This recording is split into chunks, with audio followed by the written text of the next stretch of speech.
Oh, we're live. Hey, everybody. Sorry we're late. We were yapping. We had to catch up before we went live to the people. So I hope that you guys forgive us for that. But I know that a lot of people are already here. So hi, Alex. Hi, Ian. Hi, the Coffeeverse. I love it. We're so excited that you all are here. In case you guys aren't aware, I'm Hannah. I'm on draft 3 of my YA religious fantasy science fiction novel, Project Ace of Spades. And if Evelyn and Kara would like to introduce themselves as well. Hi, I'm Evelyn, and I am on draft 1 of what I hope will be my debut fantasy novel, Project Faucus. Hi, I'm Kara, and I'm reading back my first draft of Seaside Princess. She's the queen. I love it. Yeah, we were just all catching up and like figuring out how everyone was doing. Also, Charlie isn't here. I forgot to say that. I got so distracted. Unfortunately, Charlie Ray Wrights couldn't make it. But if you have not watched any of Charlie Ray's videos, that is a mistake. I recommend you go ahead and open up another tab on your computer, find Charlie Ray Wright's channel, and there's tons of great vlogs on there for you to watch. Honestly, impeccable quality, impeccable entertainment. You better be there. Anyway, we love a supportive queen. I love it so much. I love it. You're right, though. Also, if any of you guys have any questions, feel free to let us know, because my mind is currently blanking. But we have 2 more people who've shown up. Oh, Vic. And Felicity. Hello. So many amazing people here today. Mm-hmm. Also, Evelyn has been doing the writer games. How has that been going? How's that been going? It's been really fun. I'm not going to lie. Like, people have embraced it way more than I ever kind of like imagined. I thought I'd get like 10 people in the Discord between you guys and me. And I was like, oh, this is so goofy. You know, like I literally did a shot-for-shot remake of like Effie's reaping scene to announce it. I loved it. Thank you so much. You guys are awesome. But yeah, the Discord has like a little over 100 people. And at the end of this, I'm gonna share, like at the end of the month when I wrap it up, I'm gonna actually share how many points total have been submitted. But like I can tell you, as the person who sees the results form, it's really impressive. Like I think we're at almost 500 entries like already, you know, and we're in week 2 or whatever. So people are committed, people are working hard, and it's panning out really well. And it's been so fun to watch the sponsorship part of it too, because one element was like, if you don't feel you fit into a genre like within one of the 12 districts, you could be a sponsor instead. And people embrace that so well. They've been like bartering, where they've said like, I'll give you an excerpt from my story in exchange for your points for today, or like I'll share a piece of character art from my story in exchange for points for today. And it's been really cool to watch that develop in the Discord. So it's just been so exciting. And like people have been posting their kind of like landmark points within their project that they've been hitting. Like we had someone finish a draft 4, we've had someone reach 50k in their first draft, like all kinds of cool stuff in the Discord. So I feel like it's doing what I hoped it would do, which was just kind of give people a gentle you know, healthy push that was like, I didn't want any sort of like toxic competitiveness, and I don't feel like that's happened. Like I'm very relieved. I feel like everyone's been very supportive. So it's been a fun time. It's been a vibe. That's so cool. I love that you had like such a cool idea and you ran with it. I love that. Thanks. I'm only able to do it, I swear, because people on AuthorTube accept that weirdness in me and like embrace it. If y'all didn't embrace it, I'd be over here by myself. Like, no, we're all weird though. So like everyone's just kind of like, welcome. We're so happy you're here. Yeah, I love that so much about this little like corner of the internet, you know? It's special in that way. Yeah, it's so funny, and it's like so specific. Like everyone on AuthorTube is just like on it. They're like, yeah, that makes sense. That sounds wonderful. And like sometimes I'll talk to my parents and I'm like, yeah, I'm doing writing sprints tonight. And they're just like, huh? They're like, and I call myself a nerd and I'm like, It's Yep. cool. But It's I cool think to it's be a just nerd. so great that everyone's just, like, so on board with everything. Everyone's just, like, Yeah. so ready, and it's just the sweetest thing in the world, and we all just get each other, which I love. Yeah. I love that for vibe sure. too, because most of us all had like the same like upbringing in a way that we were all like weird readers or into like Yes. weird fandoms growing up, or like people grew up being like reading Wattpad or AO3 or like being some kind of like super fan of some like boy band. Like we're all collectively in that same realm. So like as adults, I'm not surprised when we're like writers or like into other creative endeavors. Like it's not weird. Yeah, Oh, exactly. Yeah, for sure. Yeah, the sponsors my art left and right. Doing the most, doing the most. I'm getting jealous of the sponsor. Yeah, the sponsors really took that role and like made it their own. I'm telling you, like I did not expect that. So next Like, year I'm gonna have to like limit how many sponsors we can have or something because I feel like everybody's gonna be like, want to be the sponsor. it's so funny because I feel like at first it was like, I'm sorry, but if I didn't like put you in a genre, like you can be a sponsor, it's okay. And all of them are like, this is the best thing that ever, like I want this. Yeah, everyone's like, we're sponsors.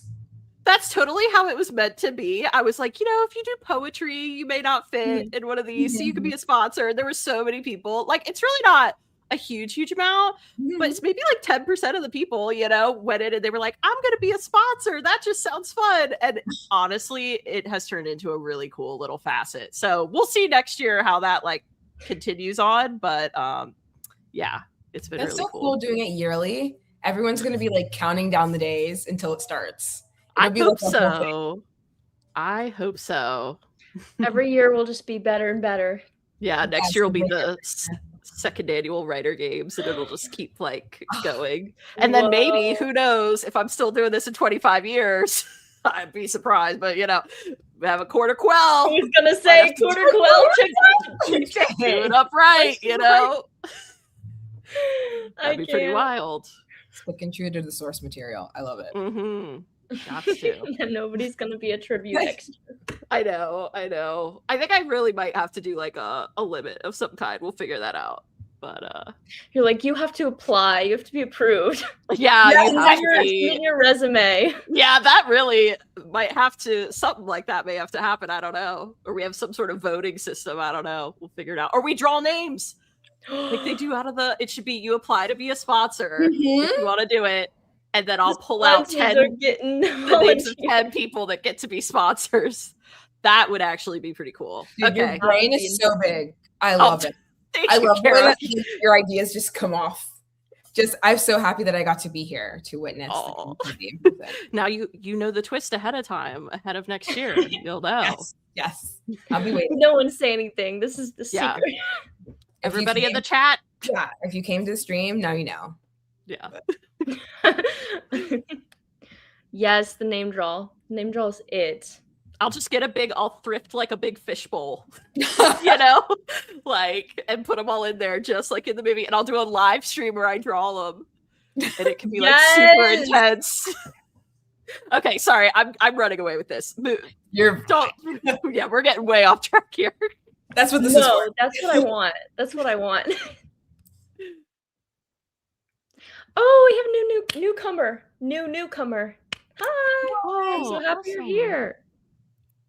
I feel like the sponsors somehow have the most points because half of them are beta reading. I will say, I do think there were quite a few people that did opt into sponsorships more because they were in revisions or like beta reading or like between or like balancing two projects and that sort of thing. So like I jest that a lot of people did it just because they thought it was cool, but I actually do think there were people that were like, I don't fit in a genre because I'm working on projects in two different genres and things. And so it kind of has actually worked out because they've had a lot of points to distribute. So yeah. I'm obsessed. So how has the writing this week been? How has it been? What has been the event of the week? Or like, how have your reads been this week? What are you reading? You want me to go first, Karen? I have my own book. Yeah, I know, right? That's I was gonna say I haven't really read like anything new recently other than I beta read for Taylor like last month, I I'm think. jealous. Or no, was it in February? No, it was the last week of January, I guess. I was doing that. I don't know. Poor Taylor. God bless her heart, because she waited for me and I was behind on when that was due, but yeah, she's so sweet. But anyways, I did beta read her second edition. And I say this with love, and she knows this. I've said it to her. I just think it's like night and day so much better than the first version. And I already liked the first version, but it's like you can just tell her writing has matured so much, you know? Like I am really, really glad that she's doing a second edition, and I think she is too, you know, without giving too much away. Like it's really, really good.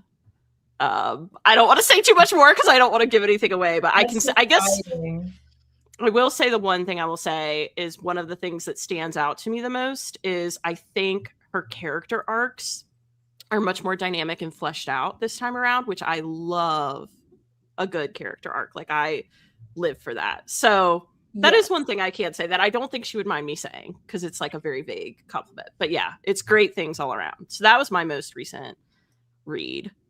And then yeah, I've just been drafting in February, so I haven't. I find it hard to balance like reading while writing. It's hard so much. It's really tricky. So I don't know. But Kara, what have you been reading lately, other than my work? Other than your own. Yeah, I started on Tuesday. Actually, started reading through it on Tuesday. Because I gave myself like a mandatory month off from looking at it. And during that month, my brain was just like, here are all the ideas I have. Even though you're not reading it, every idea known to man is coming at this time. And I was like, okay, gosh. So before this, I've been trying to force myself to read because I have more time now. So I've been reading quite a lot, actually. I finished The Cruel Prince. I'm on the second book, The Wicked King. Yeah. Yes. I'm reading The Artist's Way, like everybody else and their mom. But I get it. I get the hype. Okay, she's doing hype for a reason. Yes. I'm thinking so hard because I'm reading like 5 books right now. Yeah. So yeah, I was reading that. What else? Ooh, I am reading. You know, the Writers Help Writers, like the thesauruses about. Like, yes, I'm gonna get the digital versions. That's my treat after draft one. Is I want to get the digital versions. Yes. So I am reading The Emotional Wound, the digital version of it. Okay. I actually really like it because the way they explained it, I just thought it really was going to be like I've seen like this emotion and then all the like synonyms for it, if you will. But they have like a whole like 5 chapters of like maybe even 10 of like deep information of why like your characters need emotional wounds, how to like pack it on, how to show like if they're healing, how like character arcs work. Like it's really good actually. So I've been reading that. I've been reading a lot of craft books, honestly. So that's been like, yeah, that's been really nice. And then I have so much like on the back burner to read. I hope I can still read while I draft. I've seen a lot of people read right before they like start writing in the morning or whenever it is. So, like they read for 10 minutes. Yeah, especially if it like matches the style they want to go for, they'll read for 10 minutes before writing. So I might try that when I start drafting again. Nice. Sorry, I keep yawning. No, you're okay. I'm so relieved to hear that you liked the Writers Helping Writers thesaurus, because I've seen a lot of people buy it, but haven't yet been able to talk to someone like, I guess, slightly in depth, right? To see them not just like hold it up, but like to actually hear their thoughts after having like read some of it. And I'm so relieved because yeah, I was sitting there going, that's something I want to get after my first draft. I want to get the digital version. And they have like a whole series, but I want to get 2 of them. And one of them is the one you mentioned. And then I can't remember what the other one was that I wrote down. Yeah, I got that one. I got like 3 of them because I was like, I got that one. So the emotional wound, and then I think I got another one that's just like emotions in general. Okay, I think that might have been the other one that I had written down. Yeah, because one is supposed to be more like, which I think is the one you were speaking about, is more like helping with like I guess character trauma and like how they exhibit it within the story and stuff, right? Like, see, that's something I really want to read about because, like, for example, my MMC, without giving anything away, like his trauma, I cannot relate to. Like, I've not been through anything like that, you know, and I feel like that would really help when I go into a dev edit to have that in my back pocket, you know, to like have that info and flesh out his arc. But yeah, I think the emotion one was the other one I had written down. But they have quite a few like ones. I'm looking at it. It's like really useful. So like the emotional wound is one I got, and then just the emotion thesaurus.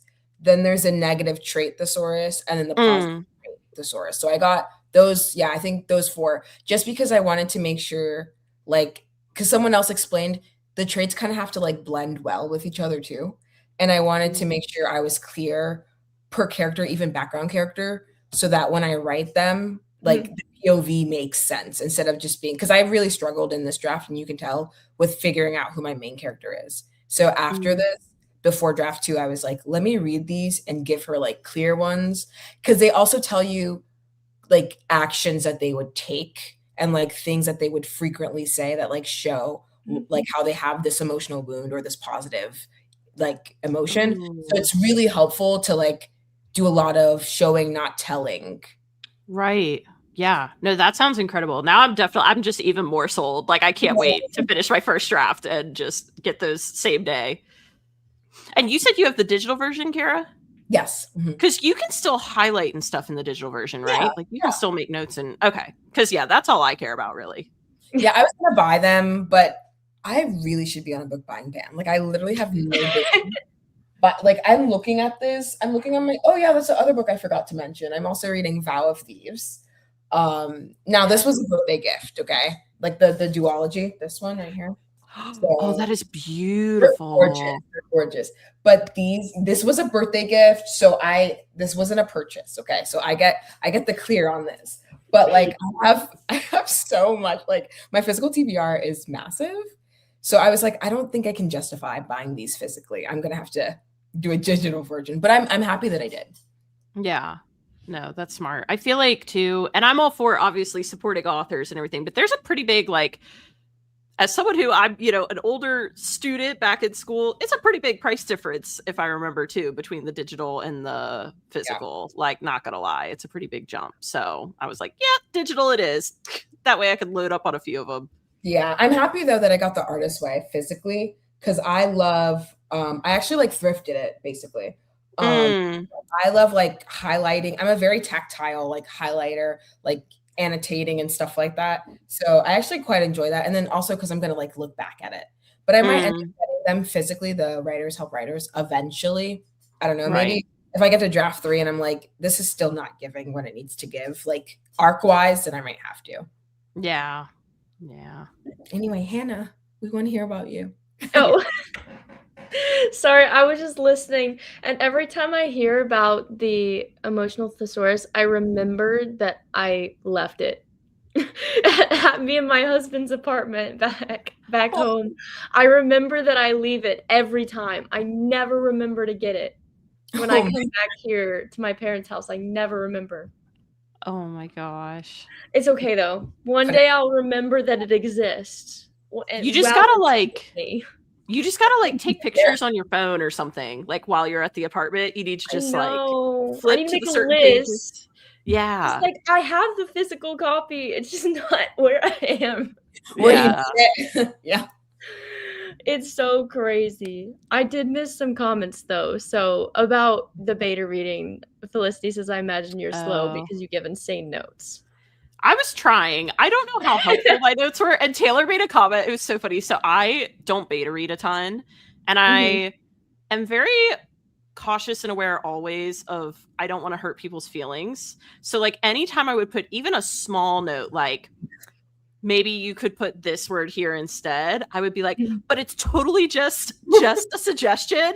Feel free to ignore it if you want. Smiley face, heart emoji. Like I was on like every, and she told me, she goes, you weren't lying when you said every comment you kind of like put this little disclaimer. And I was like, yeah, it kills me. It's so hard to like critique people's work, but yeah, I think it was helpful in the end. So I feel like I've become like way too cold. It's probably way more efficient, honestly, Hannah. And I don't think readers view it that way. I feel so bad because, like, for my work, I copy edit. Like, that's my job. And so every comment, I'll literally say, like, acronym undefined needs to be defined. Like, that's it. Like, You're do straight it. to Like, change it. Honestly, And I then think I'll that's go to, ideal. like, comment for, like, a workshop at class, and I'll be like, I'll just, like, copy edit the whole thing, and then at the end I'll be like, that was kind of bad, and then I have to write a note and be like, this is totally optional, I'm so sorry, I have a problem. This is not your fault, I have a problem. You're like, this reflects on me. It was great. Oh, I feel like that's it's always great, so good, but I'm just like, why am I being extra? Why am I copy editing this person's stuff? Like, it's your job, though. Yeah, it's your job, so it's kind of hard to like not do that. It's hard for me to separate, and I feel so bad. And I do so many compliments because I always enjoy it. But then I think about it, and I like get stuff back from people for me, and I'm like, maybe I'm being extra. Maybe I need to. Nah, if someone really wants to get better, it's to make it like they'll be like happy with it. I recently alpha read some work and I loved it, but that's the thing is like I'm like this weird spectrum. Like sometimes I can tell you I love something and I'm not always super clear why I love it, or I don't want to be annoying. So like if you go back through my notes on like her document, it's just like, I love this. Wait, this is awesome. Oh my goodness, I can't believe you did this. This is great. Like half of my notes are just like, oh, or like the eye emoji. And then some like I had like 3 to 4 like questionable ones where I was like, okay, and I wanted to be nice. I was like, hey, so I don't know about this one. I don't really think this is doing it. Just so you know. Taylor! Taylor, we were just talking about you, bud. Yeah. How did you know? Did you hear us? She heard us. She came running. She did. Her spidey senses started tingling. We were talking about how when I beta read for you, Taylor. Yeah, we were saying how when I beta read for you, I like wrote on all these comments like, but only take this if you want to. You don't have to listen to what I'm saying. It's just a suggestion. Da da da da da. Because we were talking about our most recent reads, and I was hyping up your second edition. I was saying how great it is. Yeah, it's really, really good. Just saying. That's you, queen. But yeah, everyone agrees. I feel so bad when I said negative beta notes. LOL. I had to take a long break from beta e-novels because it was making me upset. And I'm telling you, literally with Taylor's, I said this before, but like my suggestions would be like, maybe this word here instead of this word. Like it wasn't even anything serious. I'd be like, don't worry about it. You know, maybe. Yeah. Don't do if that. You feel like it, you know. I personally only want to know what I need to fix. Haha, like pick me apart, I beg. No, I feel that. Whenever I go in, I'm like, tell me everything that's wrong. Please. Like, tear this thing apart because I'm tired of doing it myself. Do it for me because I don't know anymore. I felt that. Oh, yes. She's being really nuts. I promise you, she's overhyping it. It was, and I'm not being self-deprecating. I was doing lie because that's my buddy, and she's not gonna make me look bad on a stream. But trust me, I was fighting for my life because it was so good. I was trying to find stuff to contribute, but it was so good already. She didn't need me to touch that thing. Yeah, I was reading in my head. No, I was too. Yeah, it's okay. That's so sweet. Yeah. Oh, I meant to click that. I did like 3 betas in a row, which needed major structural work, and I just had to take a break a little. Yeah. I understand that. 3 in a row would be a lot. I arc read a book the other day, and all my comments were like, what? OMG. Which is great. My favorite thing. I never know how to say that something makes me laugh. I don't know if LOL is too silly, so sometimes I'll just be like, haha, exclamation point. Nice humor here. Yeah. Nice humor here. Nice humor. I love that. Nice humor. I'm like annotating my book as like I actually would annotate an actual book. And that's the thing. Half of my annotations are like, and this is normal, like in actual like books, half of my annotations are like super philosophical, like I love this element here, da, da, da. And the other half is like, oh well, this is crazy, or like literally just like a crazy looking face. And that's what it's like. There's a note on here that I was like, okay, I really hate this angry face. I was like, why did you write that, bro? And so that's the energy. He's sassy because it's so funny when you read it back. But also, like, there are some sections I remember how I felt writing them, and I was like, oh, this is gonna hit so well. And then I'm reading it back, and I'm like, just so you know, it did not hit. This is not hit. Like, I know this was supposed to have like an emotional impact. I am not emotionally impacted. I don't like it. Oh, Right. So when I write back on my work, though, I do get a little wild. I will say that. I think I'm okay with other people's, but when I'm like right back on my work, I'm like, girl, what was this about? Because I can't tell. oh my gosh. Well, hey, beta readers don't have to stress when it comes to you because I know. at the bar, like, you know. I feel like as writers, we all are our own worst critics. Like, I have a feeling I'll probably be the same way going through. I'm going to have a red pen handy and I'm going to be crossing everything out. For the last beta read. Yes, that is how it will be. For the last beta read, I left a majority of reaction comments in the draft and had a separate doc for my own notes that I talked through with the author. Highly recommend. That is a good idea. Because then you feel less bad and you can like talk to them personally instead of like, I don't know, trying to state it. That's really smart. Yeah. It's nice too, because I feel like sometimes when you can say something, and this is horrible for me to say as a writer or attempt like someone try to be a writer, but like sometimes when you say it face to face or over Zoom, like the person can hear your inflections and it does make a difference in how it like comes off sometimes, you know, when critiquing. So yeah, it really does. You are a writer, not someone attempting. You are a writer. Thank you, Kara. That was so sweet of you, actually. That was really, really sweet. Because like sometimes I feel like we're like, until we publish, we might not be writers. Yeah. We're writers. Okay. That's true. You're absolutely right, Kara. Look at you coming in here with the boss energy. We needed that tonight. We have to support each other. Because I'm in the clutches of this and I'm reading it back and I'm like, what was that? So I have to read it and be like, we are a writer. It's okay. Yeah. So, you are a writer. You need like a list of affirmations, just like over and over. I am a writer. I am a writer. Yes. Yeah. But 100%. I just tell myself, like, you know, this is better than high school you. High school you did not finish a complete book.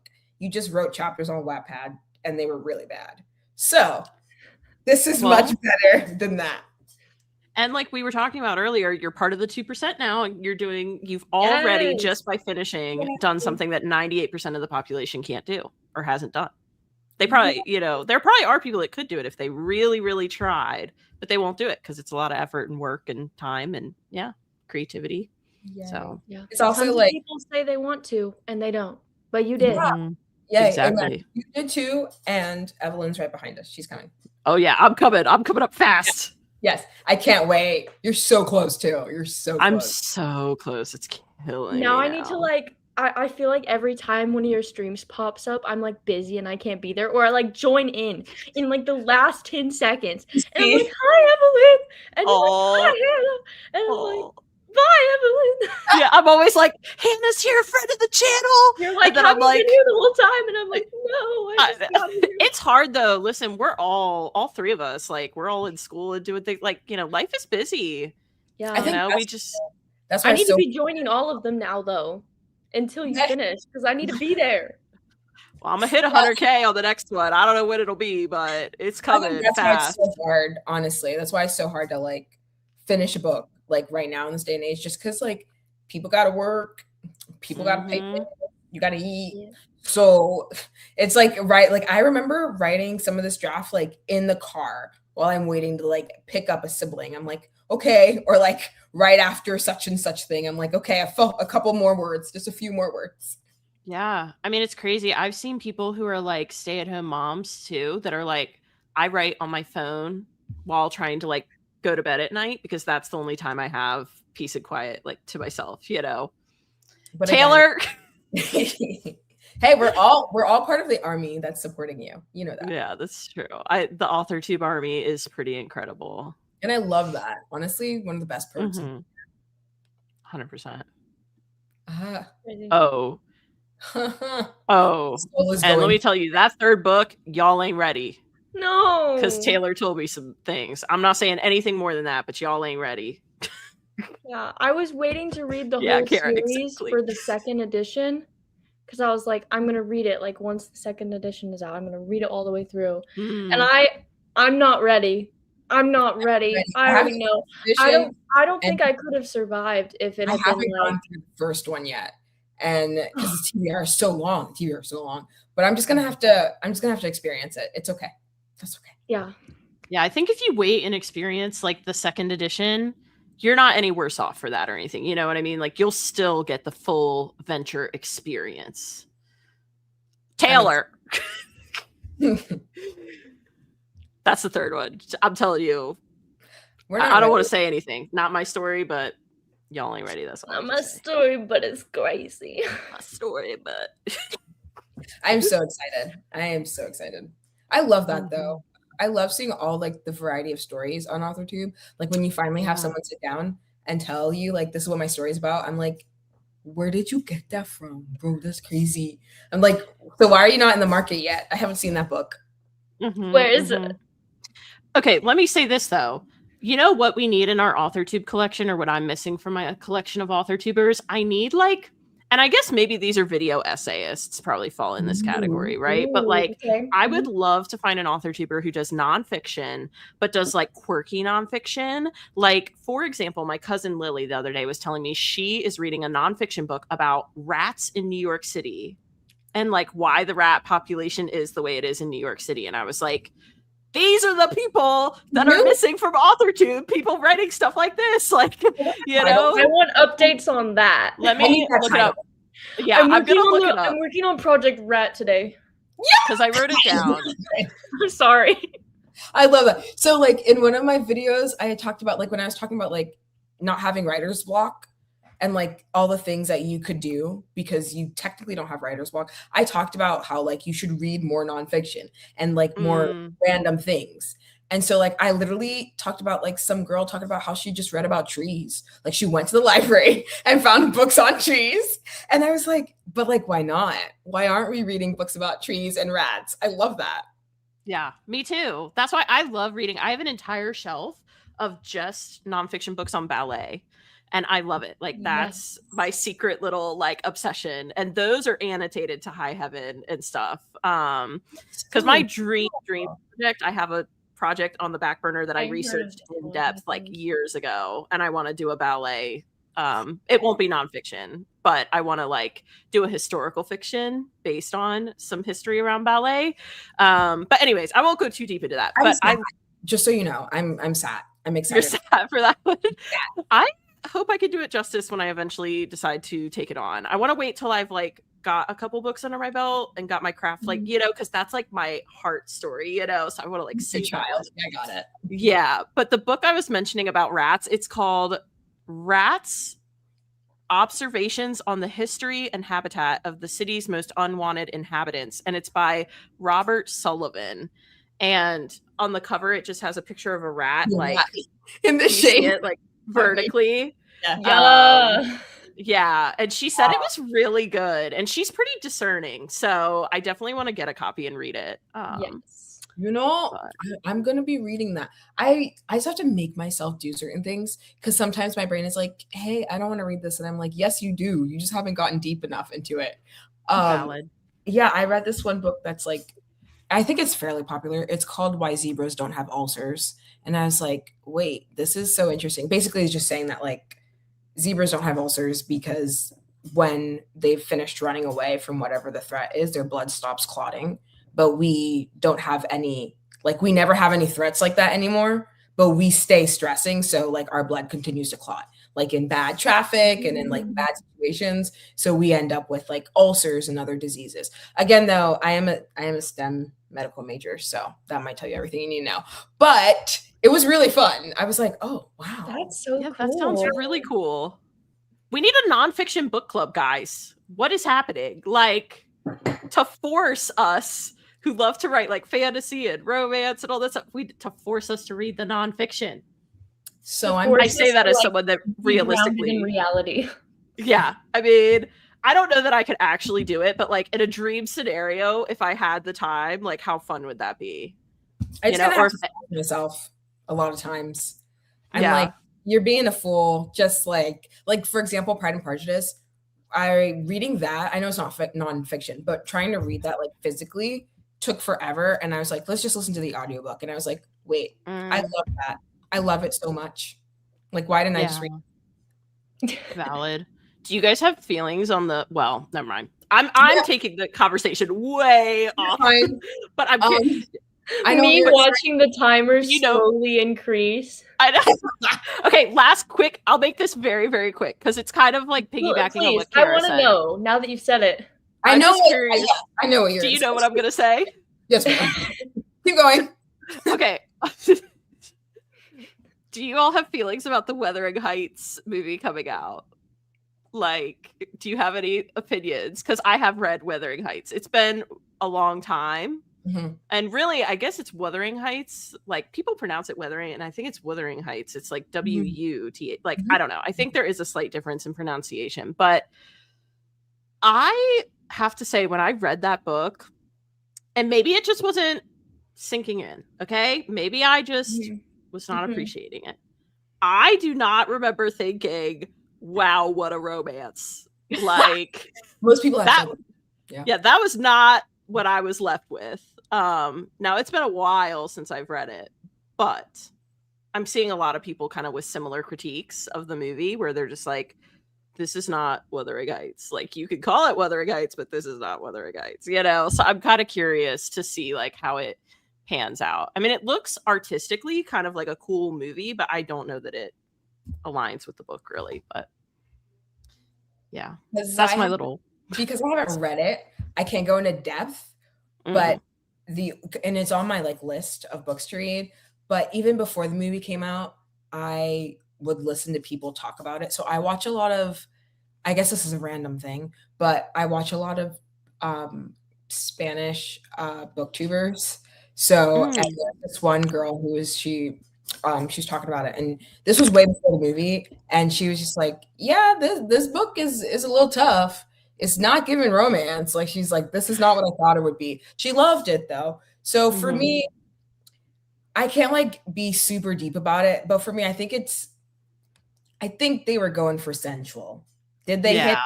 Yeah, they hit sensual. Everything else, I don't know. Yeah. So, it's not for me. That's all I'm gonna say. Yeah. No, I feel that.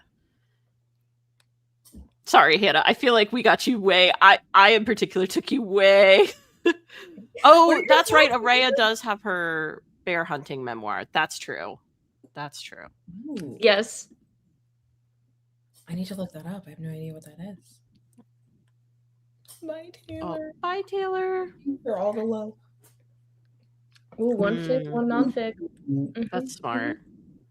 That is a balanced meal, if you will. Please share. True.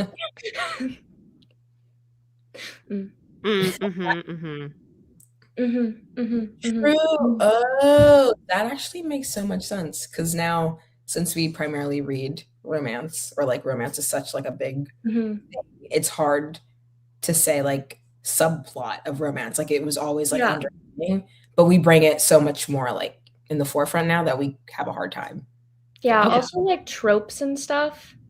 Like people search for it, rather than just like read something and like see what happens, I guess. Yeah, I think that's become like just a marketing tactic, you know, purely. And I think Brandon Sanderson talked about this on a panel, and he was like, you know, as a writer, I don't love it, but at the same time, if it gets someone who isn't into reading to start reading, and it gets them like sucked into reading, I'm in favor of it. It just isn't how we're accustomed to it happening. You know, it used to be back in the day, you had the book cover. That was it. Like, you know, when I look at the end of the book, like at the back of the book, and there's nothing, It's just like either if you're lucky if you get a blurb of the story. Like not blurb, sorry, like Just a the quotes of the yeah, other people talking about it. Yeah. exactly. You're lucky if you get like actual quotes from the book. Like sometimes they'll give you like a few lines from the book, but after that, it's just this was so good. But I'm like, but how do I know? I need to Yeah. know what it's about. Prove it to me. Yeah, 100%. Are you guys ready to start writing? Yeah. We probably should. We've been Writing chatting for a healthy / minute. making a vision board. Yeah. Yes. Yeah, I'm ready to vibe. Okay. I'm gonna make some chocolate milk on the first sprint, settle in, I might make my little hot chocolate. That sounds like such a vibe too. We'll see. I am thinking 45. Okay. Or I'm 50, down for that. Yeah. but I love long sprints. So, thoughts? 45 is great. Yeah, Yeah, I'm good with for 45. 40. So Yeah, we it's like we need to do work now. We need to balance it out. I'm glad we got to yap though. I feel like I haven't talked to like either of you in like a year. I know it hasn't been quite that long, but it genuinely feels that long. like 6 months. Yeah, it's been a hot minute. It's actually crazy because me and Kara write every Tuesday, but I never write with you, Evelyn. I And know. then I'm Well, never on the streams. I'm like, I feel like I have You very write little with the time world. even. Huh? You write with the world. I pretty much do. Like, I'm pretty much like, you want to write with me? Here's your opportunity Tuesdays and Thursdays. Because every time outside of that, I'm just doing stuff for school or like keeping up with just regular life as we all do, you know? So it's just, yeah, it's tough to keep in touch, but I'm glad we have.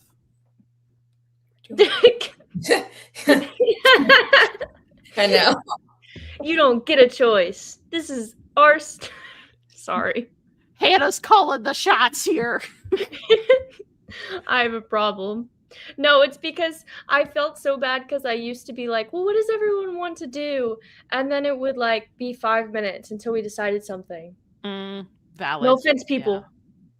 Yep. Yes. Yeah. Yes. Because you were talking. New vlog out now. New vlog out now. Yeah. Oh yeah, that one. Yeah. You can tell how good I am at YouTube. At this point, I just want the book to write itself. Great vlog. Go watch it. Great quality. Great entertainment. Great writing. You know what? You sound like the book blurbs. Bro, thank you. You sound like the great writing. Absolutely thrilling. Really encapsulated what it felt to be. Whatever it was. Yeah. That's what people need to make book blurbs for their channels. I think that's what our About Me sections are really supposed to be, but how cool would it be? How cool would it be if people did them, like if we had a big circle and we all did them for each other? Just saying. Future idea. Future idea. Write that down. Maybe I'm gonna write that down. Maybe at Christmas time, how cute would it be, like a Secret Santa, but with your blurbs? Okay, I'm writing it in my project idea form. That thing is so full. I love being here because every time Evelyn just something amazing. The ideas appear. Well, you guys started that one, but I'm totally gonna I know, bro. That's how I know your book is cooking. That's why I cannot wait to read it. I hope. We'll find out. I feel like I make it sound way cooler than it is because I get really excited and I'm like, oh, I love this scene I just wrote. And then I don't know. So I'm very careful about that. But hopefully, hopefully it cooks. We'll see. We will see. Cross out the hopefully, it cooks. You guys what is the energy happening here in this stream? I love this energy. I'm gonna leave here feeling like I could run a 10K, bro. Like, I mean, you could. Okay. Kara's like, add it to the list. Okay, let's write. Let's go. Okay, we're writing. We're locking in. Good luck. It's gonna be great. We're starting in 3, 2, 1. Start. Good luck. Yeah. Go. Deleting my YouTube account now.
I looked away for like a split second, like I saw it, and it still scared me.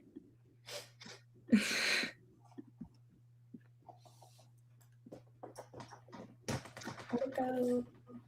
It went good. How did it go for you? It went good. Just still reading. It was good.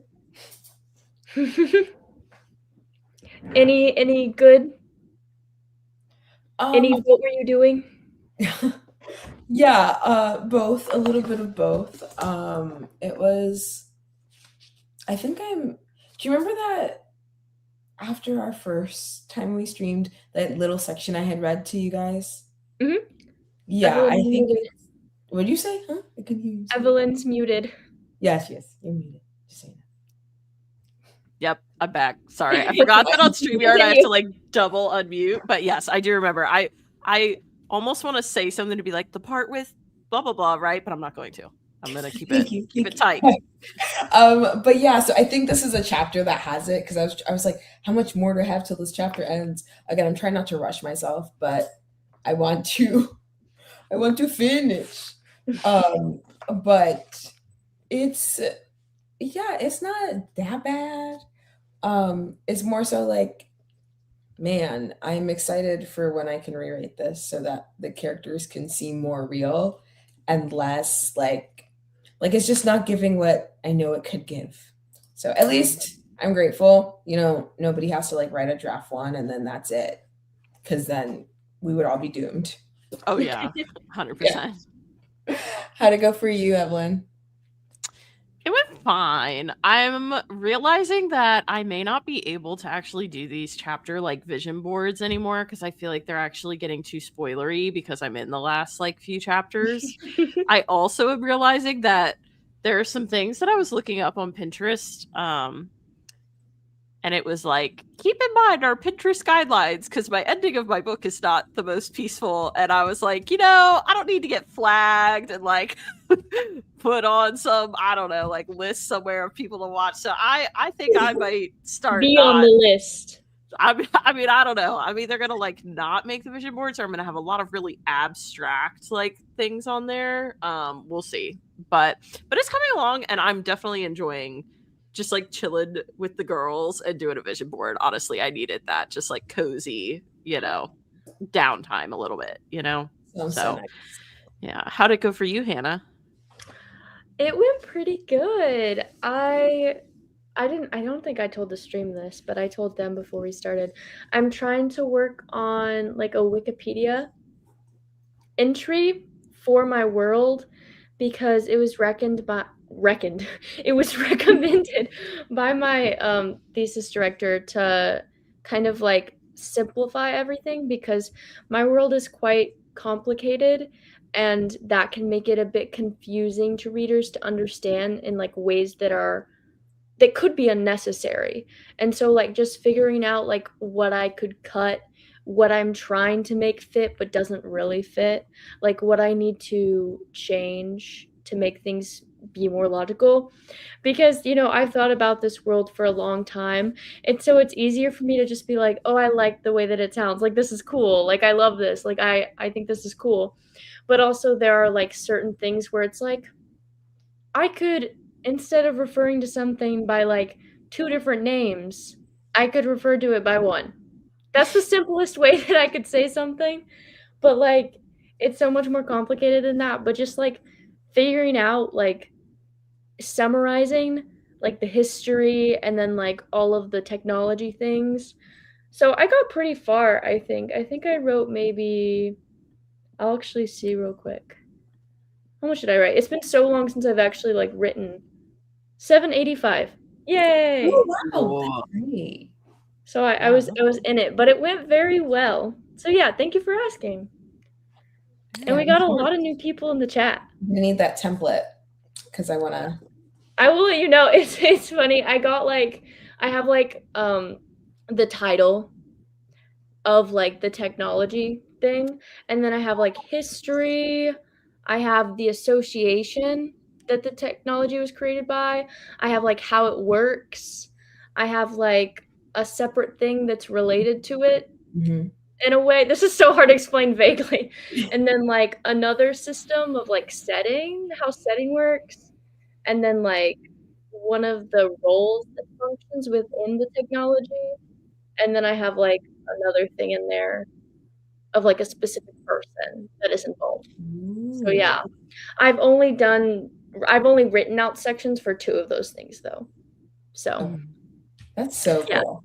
Can I ask, this may be a silly question, but so is Wikipedia, when you make a Wikipedia page like that, is it like private, or could someone like stumble across it? To be honest, I'm not even on Wikipedia. Oh, you're not? Oh, okay. Okay. No, this whole time I was like, is she putting this about it, to be honest?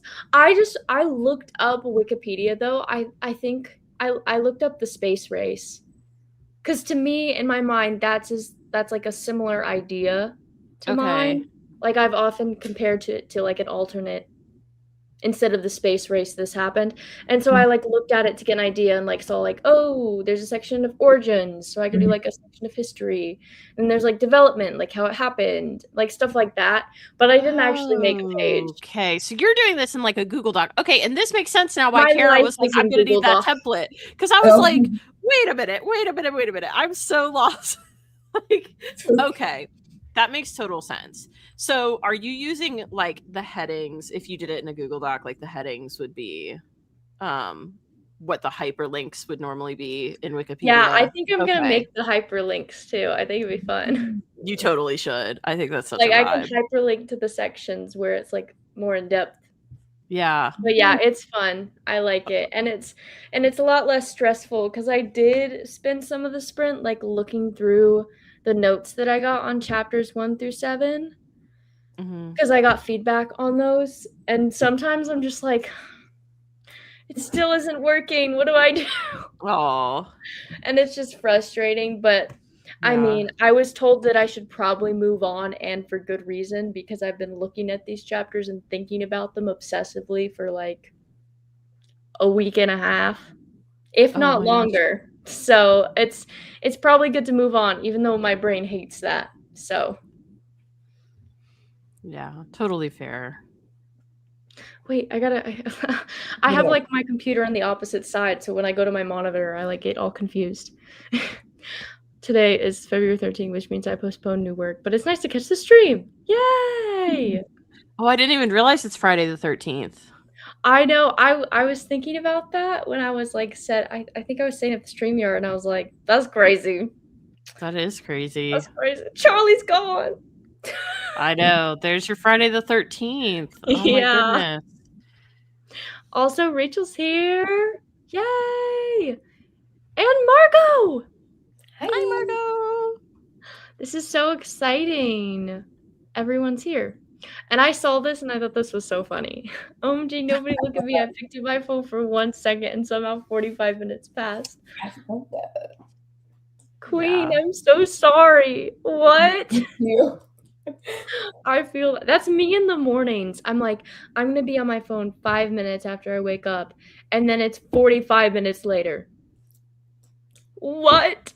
Yeah. I have to have timers or else it sucks me in. And it's always the stupid YouTube shorts. That'll get you. Like that. Yeah, Instagram does that. Mm-hmm. Yep. Ooh, I wrote 6 words. Yes. In actuality, I made an Instagram post in Canva, set it up, and scheduled it for tomorrow and researched some makeup. Cool. That's productive. That's a lot. And 6, honestly, 6 words. Let's go. I love it. Let's go. Ooh, send the new board to a sponsor. You know what? That's actually not a bad idea to be like, I'll give you a sneak peek at the next chapters, like a board in exchange for some points for fantasy. Because I'm in District 4. I don't know. I like that idea, Margot. We'll see. Do it. Yeah, I feel like the sponsors have a lot of temptation already. Someone put, I think it might have even been Vic, was like, she put in the appeal to sponsors channel, like all these sponsors about to be in debt or something. It's like, They were You're gonna have already negative saying, points. they were already trying to like say, I'll take this and this and this, but they like didn't have the points yet. It was so Oh funny. no. They're like crying. They're like, why can't I see all the cool stuff that the writers have? I need it. That would be me. Same. 194 words, weird little fable within my bigger story. Cool. I love a fable. Wow, I love that idea. Dance of Thieves has that. Like stories and stories. That stuff is really cool. Mm-hmm. A little myth, a little fable. Yeah. Earlier today, I updated my Scrivener. It looks to be pastel pink and purple. And now I'm looking at fonts to pair it with. Makes things pretty hard to work. Wait, making things is pretty hard work. LOL. Yes. Yes. It makes things pretty hard to work. Yeah. You try to make like a mood board for a book and being like, I hate this, but it's okay. It's okay. No, Evelyn, I don't know how you do it for every chapter. That is so amazing, though. Do you find that like it really helps you with writing? You know, it's funny. I started doing it because of my live stream setup. I had like this big opening on the right side of the screen, and that was the only reason I did it. I don't think I'll ever not do it now. I do feel that it really helps me, especially with, I think I've talked to you guys about this before, like, but my story, there's so much like, there's so many like Easter eggs, right? And so for each chapter, I have literal checklists of things that have to be included to keep the pacing like digestible, you know, and not to be doing like lore dumps and stuff. And I feel like it helps me remember all the little Easter eggs like more organically by having them in a vision board that's just right there as I'm writing, you know, so I can like see this little snippet and be like, oh yeah, he needs to make this comment to this character like soon, you know, sometime in this chapter. It just helps keep everything front of mind. So yeah, I do like them, I have to admit, which like probably isn't the most productive thing, but yeah, they do help me. So no, it's definitely productive because it probably will make revisions better for you. Because I am finding like in reading this back, there are some points where I'm like, Miss Girl, why was the lore dump so heavy? Like, who is reading this back? Who is reading this and being like, wow, so interesting? No, they're like one of the things I did like never was dialogue. Like, why is there such minimal? Like, I am so sparse with the dialogue until like the B characters come in. Once the B characters come in, I'm like, oh, the book is suddenly more fun. So, I mean, I will say to like, in your defense, I think dialogue is freaking hard, bro. Like, there were several scenes where I wrote 4 different iterations of a particular exchange and then had to kind of like Mod Podge it together and then fill in the gaps where needed, if that makes sense. Because dialogue, I don't know why, but writing it does feel odd, doesn't it? You're like, is this really how someone would say this? Is it too cheesy? Is it too sterile? Like, is it too direct? Like, and then you get to character voices. That's where yeah, see, that's killer because someone, again, I love Brando Sando. I could cite him on everything, but he was saying that your character's voice ideally should be distinct enough that if you did not have dialogue tags, someone could read through an exchange and know like which lines belong to which character. And that has really stuck with me. It's like, how do you make each character's voice that distinct? So yeah, so in your defense, dialogue sucks and it's freaking hard, so I get it. But thanks. Yeah, I've heard a lot of sorry, I cannot speak. I've heard a lot of people, like readers, say they love dialogue. And I'm like, well, you wouldn't like Act 1. Act 1 has no dialogue. I think it's because I lacked characters.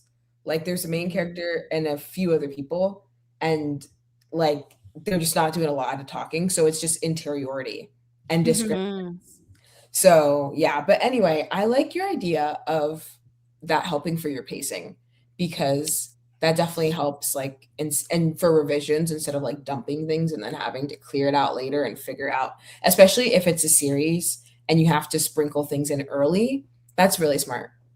Oh yeah, I 100% have it outlined as a 3-book series right now, and I will tell you, I told Taylor I'll just tell you guys, because, like, who cares, right? I could share secrets here. But, like, literally, there is a character that you see in the beginning.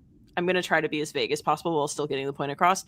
There's a character you see in, like, the very first chapter who has, like, this huge role in the story, right? But, like, you don't learn that until the second or third book. Right now I have it in the second. I may even push it to the third. But I have, like, a sliver of a second where she has, like, this interaction with my MMC, but it's not more than, like, 3 sentences. So, like, you know she's kind of note, but you don't know anything more about her. And then, like, later on you'll learn, like, how she kind of spurred on or kicked off almost like the villain's origin story, if that makes sense. Which then created all this chaos. So yeah. Yes. I tried really hard to, like, outline ahead of time so that I could have all those, like, Easter eggs. So I love minds mess. I love that though, because, like, then also when you see, like, readers try to connect things and you're just, like, quiet and you're like, and they're, like, connecting things and you're like, but what if this? I also love when they, like, just in general as readers, sometimes we'll come up with, like, things that, like, as writers they didn't see, and readers are just like, what if it's this? And writers are like, I didn't think about that, but yeah, maybe. Yeah, 100%. Sure. Yeah, 100%. I'm obsessed with that, like, the realization of, like, it was them all along. We'll see if it, like, comes across well enough, you know. Again, I really want to be careful not to be like, this thing is the bomb.com. I'm just excited about what I'm writing at the moment, but I guarantee you when I go back to reread it, it's going to be like, okay, you thought? It's okay. You planted the seed. You know, you planted the seeds, and you're going to make it, like, grow into, like, a good big thing. Also, though, like, you kind of have to be a fan of your work, because no one can, like, see the vision until you, like, make it completely. Like, you need to hype people up about your thing, because no one else like sees the complete vision in your head except for you. True. Like, you wouldn't be writing it if you weren't obsessed. Oh yeah, like, and I am. You have to be obsessed to spend that much time, and that is okay. Okay, I'm glad. Like, yeah, I'm happy to hear that from you guys, because I don't want to, like, I'm sure you guys feel that way, right? You don't want to, like, overhype it, but you're still really excited about what you're writing. Yes. You know. So yeah, we'll see. It's gonna matter to someone. That's what what I keep telling myself. Like, there's some books that I'm just like, this made my childhood. Like, this is, like, literally my origin story, and I'm like, okay, so my book will be that one day, maybe, hopefully, for somebody. Because right now I'm reading it back and I'm like, this is supposed to be new adult, and I'm reading it back and I'm like, this is giving YA. What is happening? Like, why does this sound like this? So that's also another distinction I'm trying to figure out, how to make something sound not YA and make it sound like adult.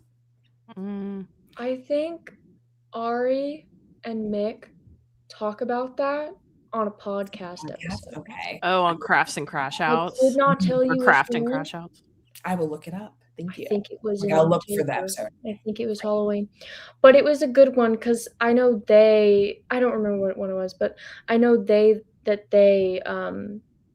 are writing adult books, and there were moments where they'd notice, like, their characters leaning YA, or, like, acting like teenagers, or, like, just reacting in certain ways. And I know it can just be like, when you have an older character, often they, like, don't. Younger characters in a way almost overreact a little bit because of all the emotions and stuff. But, like, adults are more like, whatever. Like, they still have agency, but, like, I think it's a little bit, like, less on the surface. It's down low. Yeah, that's so funny that you said that, because first of all, thank you. I'm gonna definitely. That's what they talk about, though. Stole from them. That's a really good resource. Thank you. But one of my characters, she is a hothead, but you don't know how many, like, notes I have in here where I'm just like, why does she sound like a teenager? She's literally 27. Girl, what is wrong with you? And so, like, and also, this is a question for another day. I will need, like, all the resources for this. Somehow the theme of, like, female rage comes up in my work a lot, like in this project and other projects. And I was like, in this one, there's two different forms of female rage. Like there's one that's acceptable and there's one that's not acceptable, and it's Ooh. for a very specific reason in the world. Mhm. Like it's based on prejudice, essentially. But the point is, I was like, instead of her being like a teenager, she probably should be like a quiet, seething kind of person. Because I feel like that's Mm. more appropriate for a 27-year-old woman. Like women generally tend to be like more quiet and seething as opposed to like over the top teenager. Let it simmer. Yeah, I could see that. Yeah, I'm even sitting here contemplating that, like, yeah, because I feel like at 27, you come into your own views, like you have confidence in your views and your perspective, but especially like not to get too philosophical, but in our world, women are kind of like it's deemed more appropriate to stay Yeah. quiet and proper. Mhm. So like I could totally see, like I'm actually kind of like just taking a minute because I'm so impressed actually at how you have evaluated that and come to Well, that conclusion. Because like honestly, I think that's spot on, that a woman would be like super pissed off and know she's right to be pissed off maybe, but like not feel like she has the permission to voice it so much, you know? Like she has to maintain some Mhm. level of, yeah, I love that. Thank Wow. you. I need like I've been like researching a lot of stuff too, just because like just like you said, women rage is like not particularly uh, accepted Mm-hmm. just in our culture and just like in general. But like there are different versions that are okay. And so I'm Mm-hmm. kind of trying to play around and see like the main character, her version of anger is okay in their world. Because of who she is. I mean, she's a princess, so there are certain things that you're like, oh yeah, this is fine. But this other person is not. She's more lowly, so if Mm-hmm. you will, and so her anger wouldn't be as respected. So instead, she, as women do, takes up a plot of her own to cause ruckus. Yeah. Yeah. Get So, 'em! and this ruckus like lasts, like she's planting seeds now, but it lasts till like the second book. She gets her own book eventually, but I've just been trying to understand like what does woman rage like look like, female rage look like? Mm. How does it like simmer? Because it doesn't show up like a teenager's does. So I'm trying to Mm-hmm. figure out like people aren't saying what they think, and especially women. Like you Yeah. really have to listen to hear what they're saying. Yeah. I would say also that women do oftentimes implement a plan to fix whatever's pissing them off. Like, I love that your character is doing that because, okay, I don't love this person, okay, but Reese Witherspoon, she gave a talk one time and she was like, someone interviewed her, I guess, and was like, what is one of the things that you, or what are one of the things that you see most often in books that drives you nuts? And she was like, I hate when a woman and a man, okay, it's like a romance, they find themselves in a tough spot and the woman looks to the man and goes, well, what do we do now? And she was like, when have you ever known a man to be the one in a situation that comes up with the plan? And I'm not trying to hate on men, okay? I'm really not. I just am very like all about like empowering women. I will say, like, I love strong female characters. And most of the time the woman's the one that's like, okay, let's just keep our let's keep our heads here. I think if we do this, that, and the other, you know, we'll be okay. And yeah. So I love that idea too, that women oftentimes do implement a plan. They're like, I'm not gonna just stay bad about it. I'm gonna do something about it, you know? Like, God, Kara, I love Oh, I love how mature your take is on your characters. Like, I thank feel like you. you do see them so well and you are like problem solving so well. I'm really impressed. Like, this Aw, is stuff I thanks. don't think I would come to this stuff on my own. Like, I'm able to sit here and piggyback off of what you're saying and be like, yeah, that makes sense. But I don't think I would have like thought of my characters that well and that clearly. Like, Aw, yeah, that's I'm a sure you super do. impressive. But thank I you. don't Thank think so. you. My characters are pretty I mean, not to sell my characters short, but they're very like I don't want to say like cartoony, but they're not nearly as Oh, no. realistic, I feel like, Thank as you. yours.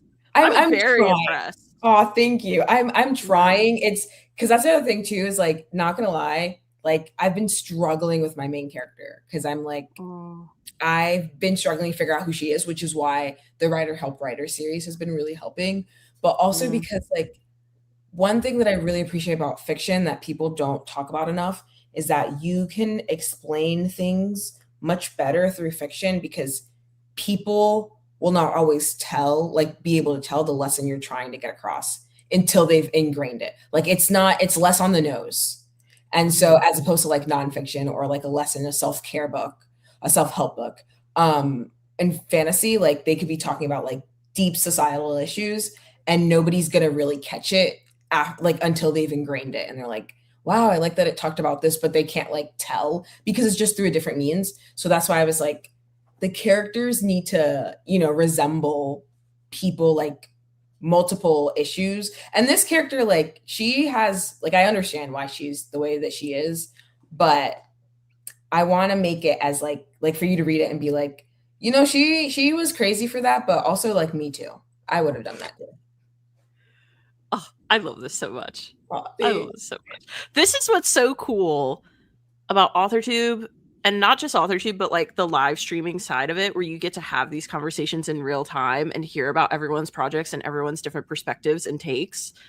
It's so neat. Like I feel like I get more out of this, not to like we're all in school, we get it, but like I would not think that I would have this kind of experience in like a writing class at college necessarily, like because we all take it so I mean, Hannah, you'll have to tell us, but like I don't know, I just feel like I get a lot out of these. That was just a joke.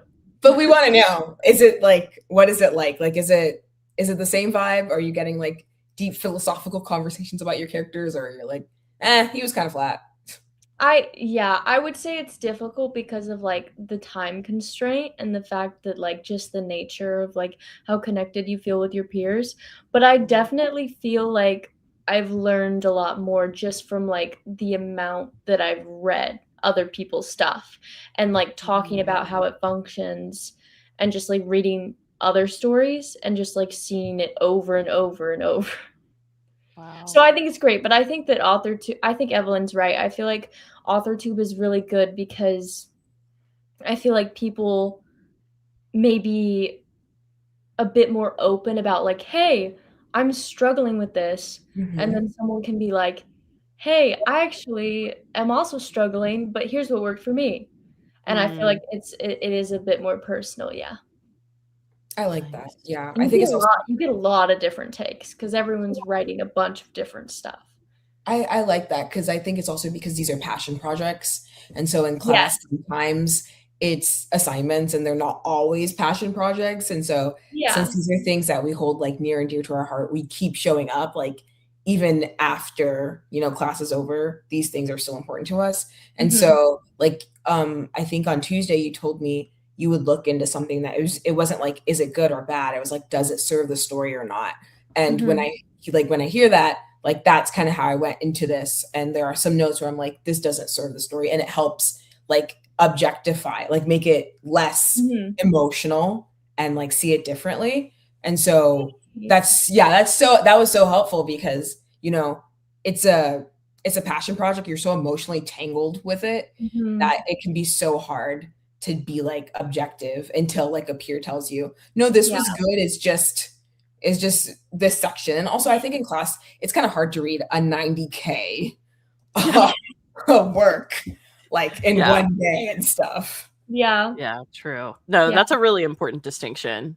Yeah, for sure. Yeah, it's because I had to learn it the hard way because there's so many things that I'm like so attached to because I get really attached to prose. And I'd like to think that some of the prose I have is good. I'm sure they are. But often the substance is not good. Like the substance is the problem. Like it's not actually serving the story or it's not putting it in the direction that it needs to go in. And so like it's almost like I really like this and I think that this sounds great, but like I'm going to have to delete it in order to find something better. Like I'm going to have to sacrifice this for the potential to find something better. And that's so scary, and that was like my whole wrestle with draft 2. And like Honestly, Kara, you really helped because Kara told me, Evelyn, that like to think of it as like a completely different book, to like not attach it because I am so attached. Like I am so attached. And like I think me being forced to like tear apart my chapter 1, which was my favorite chapter in this entire book, but it was not serving the story, was like a brain altering occurrence over this past week. Oh, wow. But you And it's feel still better not for where it needs having to be, done but it, we're getting right? there. But you feel better, like you feel like you're heading in a clearer direction Yeah. now. And like sometimes you have to do like the extreme, Mhm. like reorganizing, and then you're like, okay, I tried that. I experimented. I looked around. Now we're gonna like get even closer. So Yeah. Yeah, that yeah. makes total sense. And it is hard, like when you get attached, because when you sink as much time into a project as all of us have, like I feel like it makes total sense that you would get attached, you know? So yeah, I've read it so many times. yeah. I mean, I like that's know my first paragraph by like memory. by heart. Oh my gosh. Well, that's like what's the saying that's like you can't see the forest through the trees or something? I Yes. don't know. Yeah, Yes. you need someone to like, yeah, yank you out and be like, okay, come over here, you. Yeah. We're gonna look at this a different way, you know. Yeah, totally Yeah. fair. That's why I had to like take such a like a month, tell myself I'm taking a month off. Because that's the other thing too. I don't read my draft back while I'm writing it. I don't If, either. yeah, if I do, then it's game over and I'm wanting to change things. So yeah, I just like so there are things I literally haven't read because this draft took me forever because I was like in school in the middle of it. So there's things that I haven't read for like a year, and I'm just like, oh, I forgot about that scene. That's crazy. But since I'm rewriting draft 3 from scratch, I mean draft 3, goodness, draft 2 from scratch, I can't afford to get attached to the pros because they're bad anyway. But I just can't. Kara. Girl, the goal was to write it. Is it written? Yeah. Yes. Is it legible? Every 50 sentences, maybe. I will be honest. Flip through the comments. What did you say? I'm gonna have to flip through the comments. Yes, let's go through the comments. I'm actually so behind. Like this is 8:46. Oh, we've been hanging. We've been listen. I know. Okay, I'm gonna go. Sorry, really chat. Facts. Ooh, that's I love cool. that. I'm gonna watch that. Interesting take. Could not be me. I know we have at least one plotter. Yeah. Yeah. Are you a plotter, Evelyn? Oh, I'm a hardcore plotter. Okay, we have. I could never. You can tell. You can tell with the fun. Answer the with question. with the vision boards per chapter. That's plotter. That's plotter energy. I mean, I literally my outline is like 30,000 cells deep or something crazy. Ooh. It's yeah, and then I have separate documents for world building and characters, and I have a plot hole document that's like I don't know how long that is. Taylor's seen all of it, but it's like whoa. It's deep. It's to the point I actually cannot have my docs open while streaming anymore because they're too big. Crazy. So I have really tried to cut stuff off at the pass before like sinking too much time into it. But I also know you can only do so much of that, like, you know, so yeah. But no, I'm a hardcore plotter. I will say I'm a firm believer that like at some point in the process, you have to like do all the stuff that plotters do like before they write. Yeah. Just if you're a pantser, you just have to do it after. So it's just like, where do you want to do that? Yeah, that makes total sense. I've seen a lot of people that will like pants and then reverse outline, you know, after when they do edits. So that's totally like, you know, whatever floats your boat. But I know for me, I could never. I just get overwhelmed. Yeah, I have my Notion is for all of that. I have like I love Notion for so much stuff, and whatever I need, I'll just go in there. Love Notion. Do y'all prefer natural or realistic dialogue?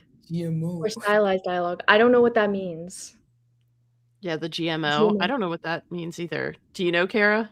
I have no idea. All I can think of GMO, like eating food. Yeah.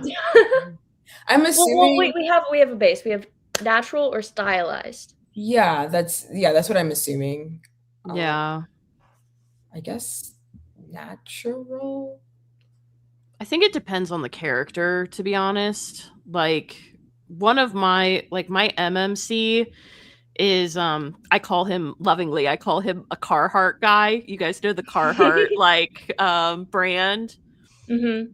So I wouldn't say he's like a handyman, but he's kind of meant to be like a little more rough and tumble, and then my FMC is meant to be more like high class. So her voice is almost like, the transatlantic accents, like, is that what it's Mm, called? Like mm, from back in like old movies like Wizard yeah. of Oz and stuff. Like her Mhm. voice is kind of that vibe, so it Ooh, is slightly yeah. stylized. And then he is more, I actually would say his voice is almost more like my Kentucky, like when that starts to come out, like that kind of vibe. Like, so they're slightly stylized, but I also feel like that's just how they sound in my head. I don't know if a reader would necessarily pick up on that right away. So I don't know. It kind of, I think it just depends on the character. Because most of my characters, I feel like it's more just realistic, natural dialogue. Mm-hmm. Yeah. Yeah. I think in the beginning of writing this, since they're like royalty, I wrote it like that. But then there are other parts where it just sounds more realistic. So I'm gonna have to figure out which one to go with, and stick to just one thing, because when it's like, like high society, it sounds a certain way, and you have to keep it that way throughout, or else it gets a little. Mm-hmm. Sorry, what were you Yeah. gonna say, Hannah? Oh, I don't even No, sorry. know. I'd probably say more natural, realistic dialogue. But even saying that, like, it's like very specific to character. Like one of my characters really likes insects. And so like he has like moth slurs that he says. He's like Plaudia interpunctula, like scientific moth names, like in That's so reaction to stuff. And so like I don't know if that counts as stylized, I but would count it. yeah, a little bit, I guess, stylized, but probably mostly realistic, especially because, like, I feel like boys and men are a lot less, like, their dialogue is a lot more just like, yeah, okay, Mm-hmm. yeah, all right. And less so Yeah. I try to do fiery, that more. and less paragraphs, less Yeah, more like like, okay, posts. that's it. Okay. Yeah. I'm gonna flip through and like prioritize questions. Does anyone else struggle with describing certain scenes? I feel like I have to write every detail about what's going on, or I feel like it'll be Oh, confusing because I'm someone who overanalyzes. Go ahead, Evelyn. Reaction? well, okay. I have And a then you, big. Kara. I love that we all had a big reaction to this. We were like, yes. Okay, I actually have strong feelings about this, and y'all may not agree. Okay, I'm gonna throw this out there. So Okay. y'all know my background. I had a large chunk of my life where my background was dance. Okay, Mhm. and there's storytelling is a big part of dance too. People don't realize like how the dance world is so, especially the competitive dance world, it's pretty much all contemporary. Like if you go to a competition, it's Yeah. contemporary all day. And contemporary is all storyline based for the most part.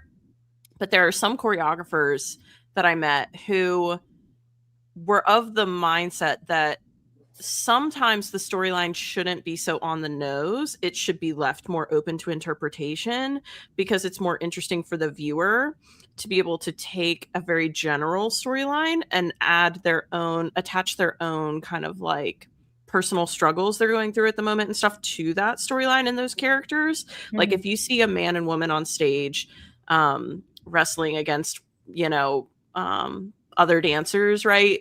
Those characters could be battling addiction. They could be struggling with depression. They could be struggling with, I mean, any number of things, right? They could be fighting because they want to stay together and they feel that the world is pulling them apart, right? Romantically, like you could attach so many things to that. And I have always held on to that nugget of advice. I think it's really interesting. And so with scenery and characters and everything in my book, I will mention hair color, eye color, I'll mention like scenery, right? But I don't necessarily like over describe, because I kind of like to leave enough room that like the reader can see my vision, but if they want to picture it differently in their head, they can. Like, I'm not shoving my vision down their throat, if that makes sense. Because I think especially in the world of fantasy, it's so far out there that like you want your reader to be able to like escape in whatever way feels good to them, you know? Like, if I picture my characters in a Red Rock Canyon, but they want to picture them on Mars, have at it. I don't care. You know, as long as like there's red rock everywhere and you've got that common thread, like I think it'll still all feel the same or like be conveyed the same. I don't know. I just find that interesting, like leaving enough room for the reader to still imagine a little bit on their end. Yeah. But anyways, that was my TED talk. Sorry. That was great. You I actually really love that. I want to hear what Hannah wants to say about it. Sorry, I was just looking at the, I'm over here like I'm not telling you what my MC looks like, and that's how I am. I'm going back to the question though, so you can answer, but I just thought that was so funny. That is funny. Go ahead. Oh, I said you could go first. You're good. Oh, no, you go. I don't even know what I'm going to say. Okay. Well, Hannah is fully aware I'm an over-describer because I'm an So, I will describe the death out of every single scene.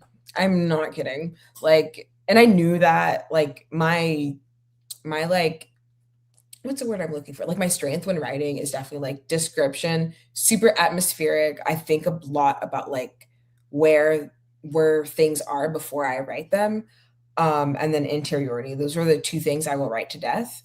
So I've never thought about that, Evelyn, where it's like leave enough space for the readers to interpret. Cause I'm like, no, this is the image. This is what you're supposed to be seeing right now. So that is such an interesting, like, cause my take is they're going to do that anyway because of different upbringings and whether or not English is their first language or whatever language you're reading in, at what, like in what context they learned certain words. So like there are times where like fantasy books in general will say like they use such and such weapon and I'm like, huh? I have no idea what that is. I have to like look it up. And so my first perspective of that word is going to forever be whatever like Google image I found and this book. So in every other book I read, I'm going to attach it to like that first book that I saw it. Or if like I'm really well versed in something, I'm like, oh yeah. And my vision is going to be what I'm well versed in. So I feel like, you know, readers are going to do that no matter what.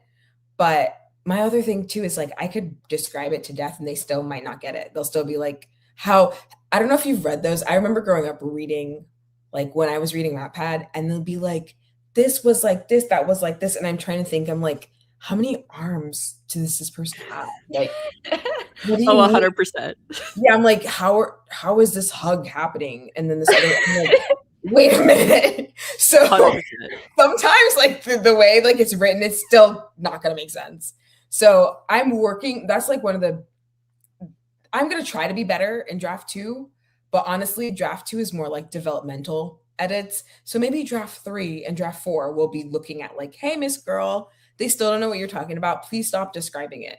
Nobody wants to hear more about the grass and the trees and the ocean. Like, calm down.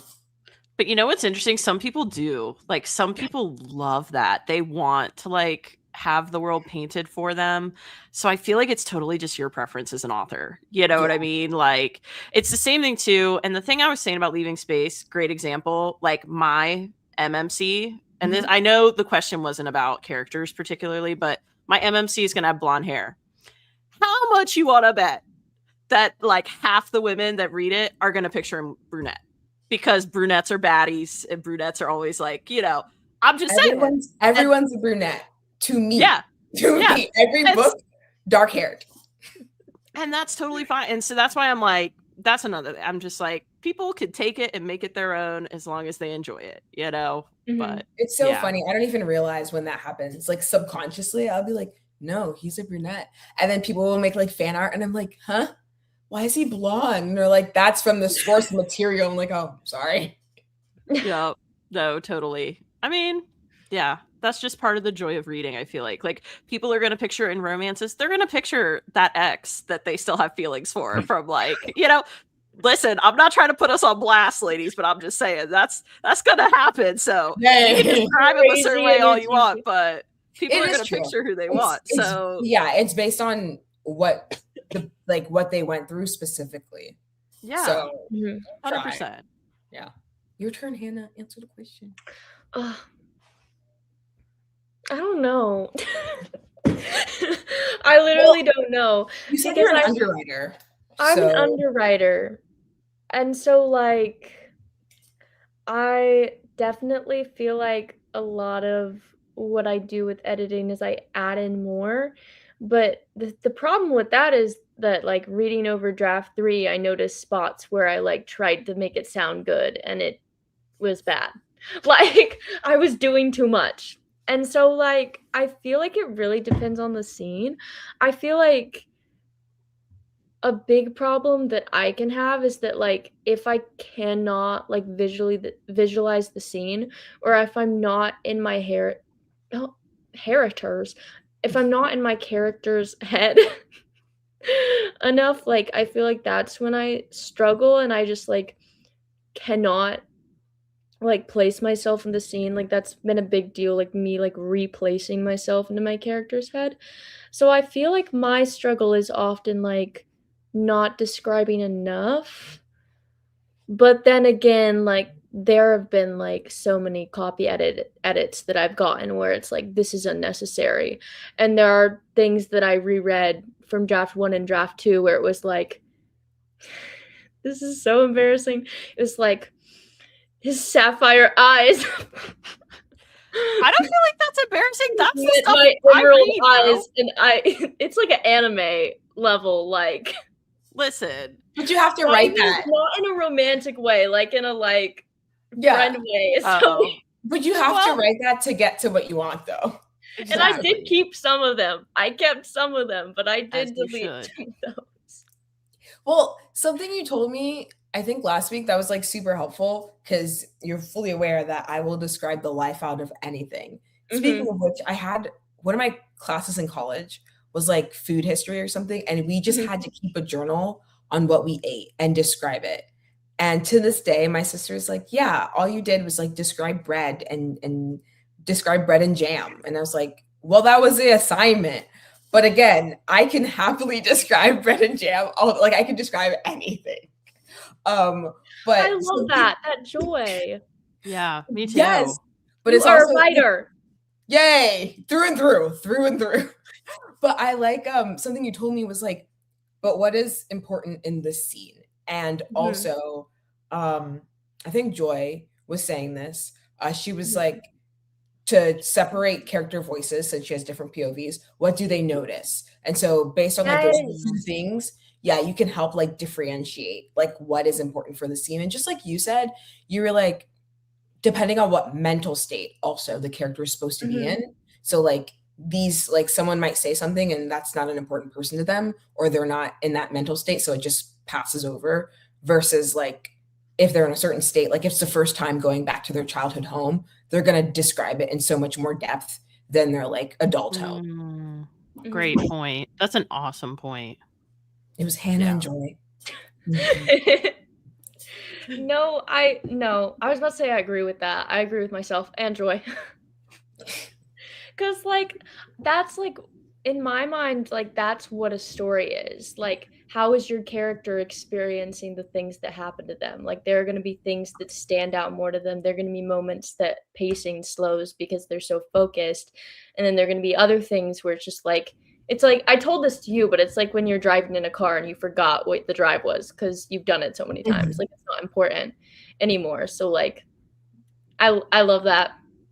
Yeah, it's so true, because I'm thinking like, if your character goes on a drive, are you going to explain every single tree that they see and like every single thing? You don't do that on your own. So sometimes too, it is trying to see like when you walk into a room, what do you notice? Especially if it's your own room, then like I guess at the beginning you might say something so the like the reader knows, like, okay, this is their home the first time the reader's seeing it, but the character is not going to say much, as opposed to when they visit someone else's room and they notice their pictures and this and that.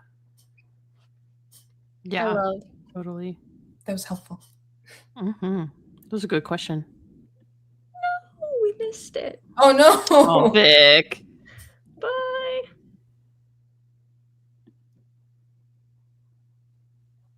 Facts. I'm sorry. Yeah, I read it. Good.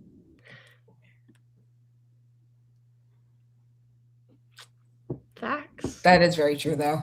When they tell you to project, and you're like, I wouldn't be screaming like this.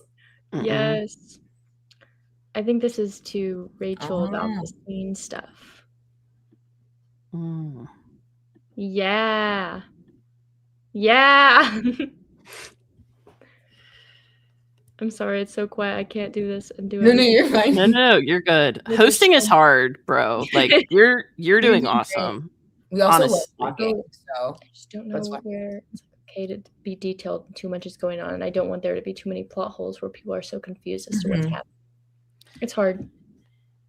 If you guys want to respond to that while I flip through stuff. I mean, we kind of did, I feel like, too. Yeah. Again, plot. That's all I could say. Yeah, another thing is you can definitely write different, although it hurts, but you can write different scene versions.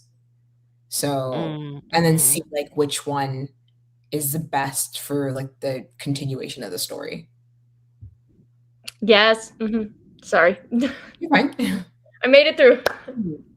Hold on. Well, I saw this one that can be super good for pacing level, lingering description in a tense scene. That is good. Yeah, for like thrillers or things you really want readers to focus on, like in certain movies when they zoom in on an object or on a person. Yeah. Okay, I know this is going to be important for later. Yeah. Exactly. 100%. How are you guys feeling? Because we have been streaming for 2.5 hours. I mean, I'm chilling. I'm fine. used to being on stream for a minute. So, yeah, I'm chilling. I'm good. It's all on you, Hannah. I'm good. I'm just reading. Okay. Do we wanna? We can do another sprint. How long are we thinking? We can do the same amount. We can do 30. We can do anything. I'll throw 30 out there as a possibility, but I'll see how you all feel. Yeah, Kara said 30, I think, maybe. Yeah, does that sound okay? That sounds good. And then this can be our last sprint, if that sounds good. And then we can wrap it up around 3 hours. Listen, I love a good 3-hour stream. That's a vibe. I love this. It's like we're on FaceTime. It honestly has felt like a FaceTime call more than a stream this entire time. I'm not gonna lie. In the best way. Well, welcome everyone to our FaceTime. Yes. Okay. You're just here peeking in. As spectators. Exactly. I literally can't. Okay, let me change it real quick to 30. This might take me a minute. You're okay. Distract the people. I always have such a hard time with Locus. It still throws me to this day when I try to use it. They made it so much more complicated than it needs to be now. They've added all these extra features. They do. I don't know. And you got to pay for them too. Yeah. Oh my gosh, Ian. Oh, no. And we love a stream that feels like a FaceTime. We're glad. Yeah, good, because that's what you got. Good, because if you were here for us actually being normal, that's not what you got. Look, sorry. Anyway, okay, I think we're ready. You guys got this. You too. Reading. You're still doing vision board? Yeah, I think I'll do my next chapter maybe. Okay. But yeah. Yay! Okay. Well, good luck, everybody. We got this. Let's start in 3, 2, 1, go.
How'd it go?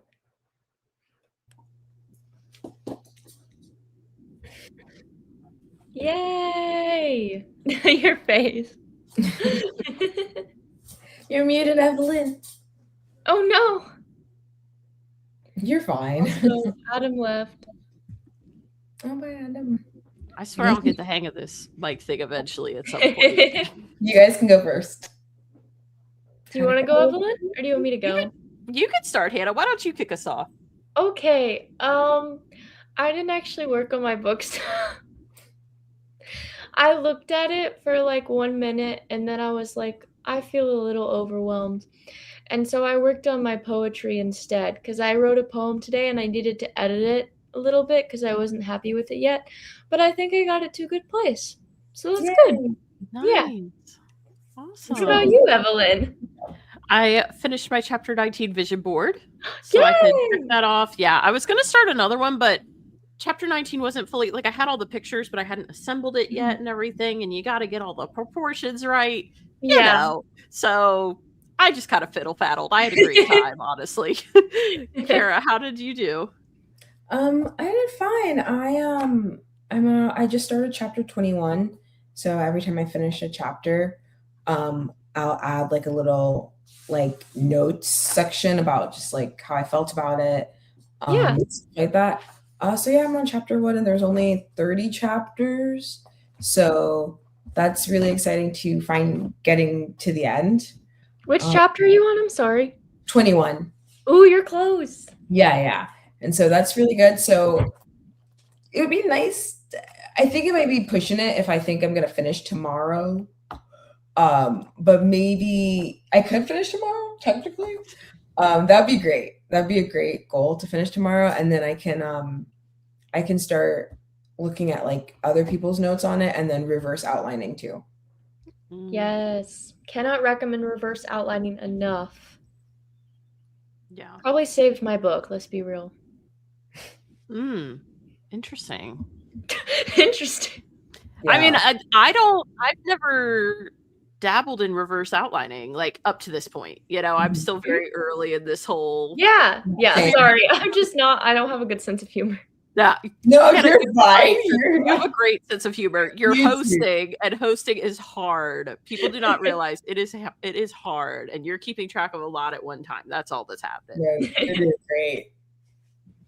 I do recommend it to you as well, Evelyn.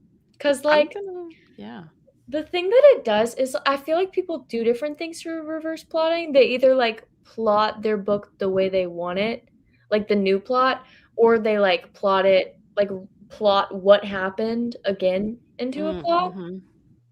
I did the second thing. I plotted it like exactly the way it was.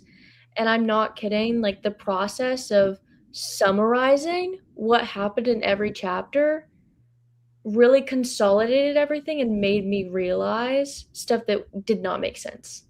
So I cannot recommend it enough because like I'd never done that because I'm not a plotter, so I don't have a plot.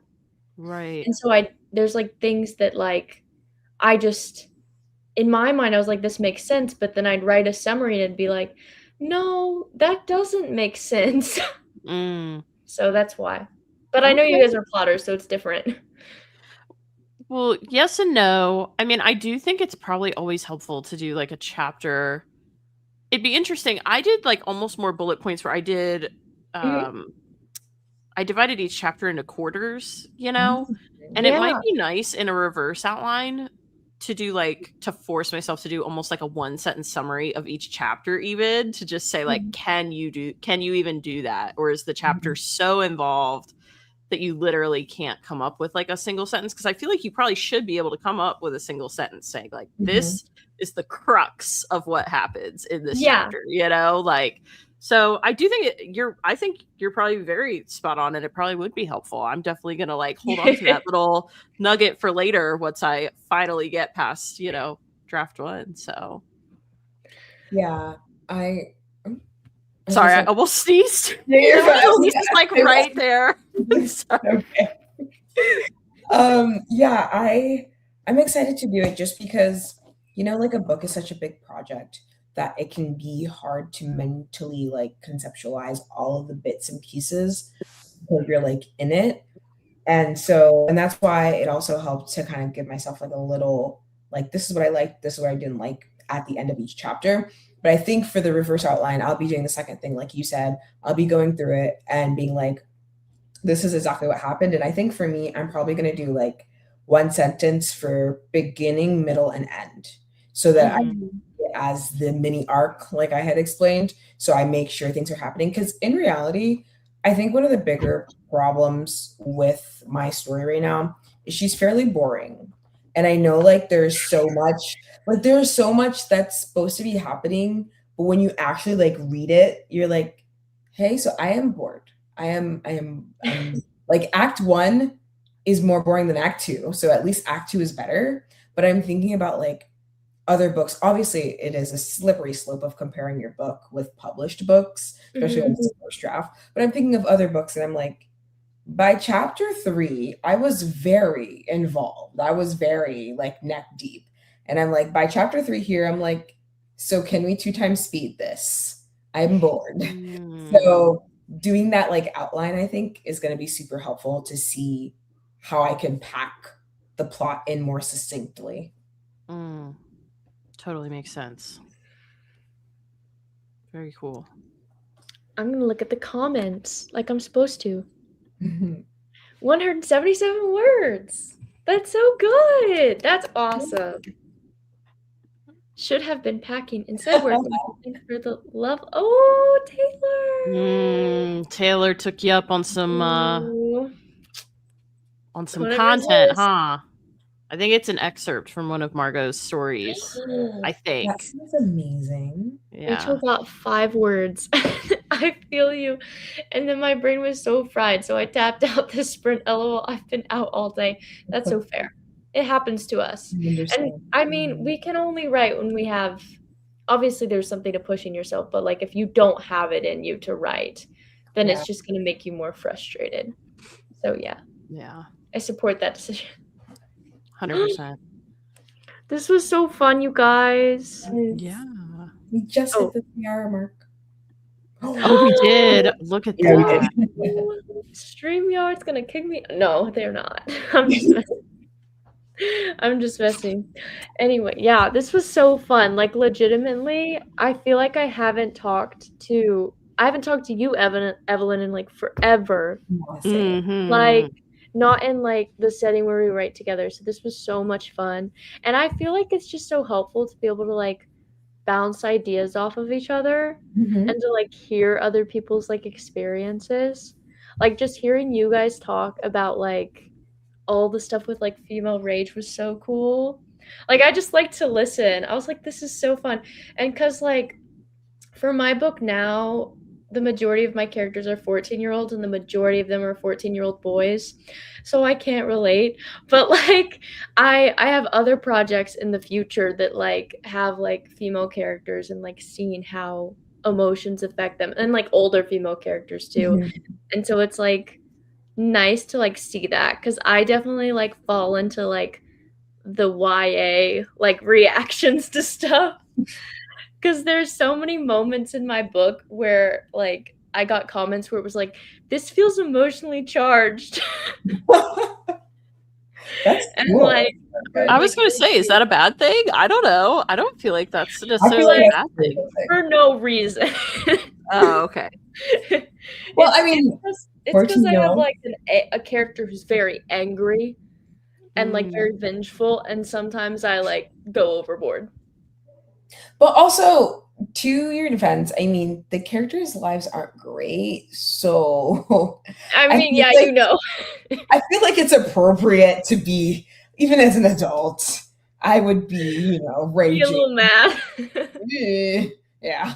And Kara did make a good point. Like, if the characters are 14, I mean, you are emotional at 14. And honestly, I think, I have younger brothers who we have an age gap, and, the youngest one is now going into college next year. And I remember when they were 14, like not too long ago, it seems. And, they had their moments where they definitely lashed out. So I don't think that's like as far-fetched as maybe you think. I don't know. We'll see. I love the dynamic though, like the differences, like diversity in our work. Like Mm-hmm. It's I so I fun. would have never considered writing a main character that was a 14-year-old boy. But Yeah, I don't think I could ever pull that off.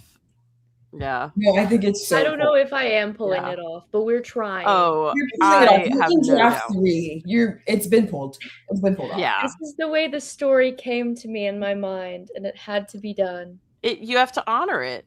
You have to Yes. honor that inspiration. I really believe that. I think 100%. And you're doing it, Hannah.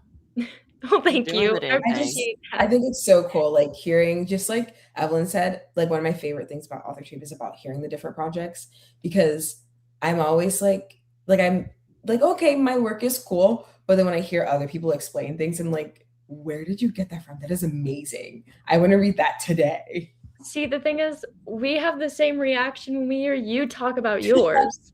And so, like, it's everyone's is just so crazy. Like, the way that people's minds work genuinely baffles me every Yeah. day. I'm like, how did you come up with this? Yeah. I still remember when Kara showed me like a little bit about her project, like showed me Pinterest boards and stuff. This was like what we last talked like 6 months ago or something. Literally And 6 months.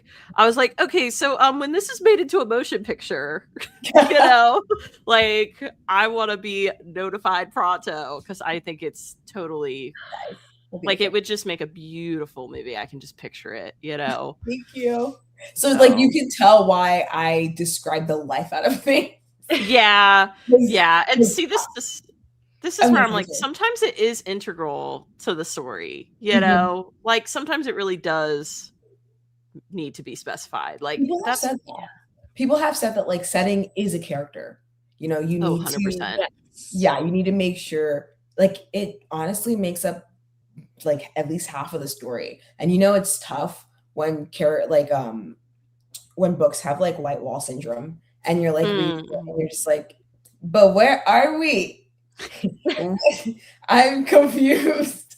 And so I like over describe things. So that's one issue I'm not having while I read this. I'm like, no, I know exactly what it looks like. Even if I wrote this forever ago, I know what it looks like. Now, I think also I like when characters react to the environment or vice versa.